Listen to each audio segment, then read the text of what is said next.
بسم اللہ الرحمن الرحیم۔ حضرت اقدس شیخ الاسلام مولانا مفتی تقی عثمانی مدظلہ العالی نے امارت اسلامیہ افغانستان میں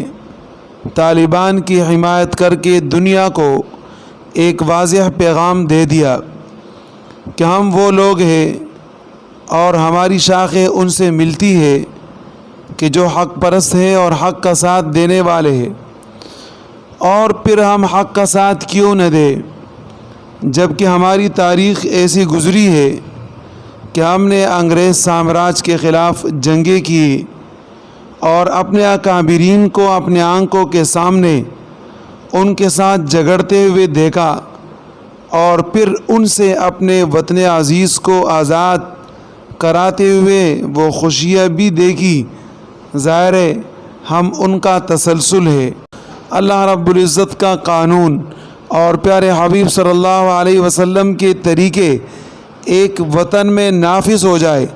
اور سرکاری طور پر اس کے اوپر عمل کرایا جائے، عدالت کے اندر اسلامی قوانین کا نظام چلتا رہے، اور جہاں بھی آپ دیکھیں کہ آپ کو فوج نظر آئے یا پولیس نظر آئے یا آپ کو امیر المؤمنین آنکھوں کے سامنے دکھائی دے یا ٹیلی ویژن کے اوپر بیٹھے ہوئے ایک ایسے شاہین کہ جس کو دیکھ کر یقیناً شاہینوں کی پروازیں آپ بھول جاتے ہیں، ظاہر ہے اس خوشی کو جب آپ محسوس کریں گے تو یقیناً آپ خود بول پڑیں گے کہ واقعی ایک بہت بڑا کام، ایک بہت بڑی خدمت جو اللہ رب العزت نے ان حضرات سے لی، لہذا ہم اسی وجہ سے اس پر بھی خوش ہیں اور ان کو اس پر مبارکباد بھی پیش کرتے ہیں۔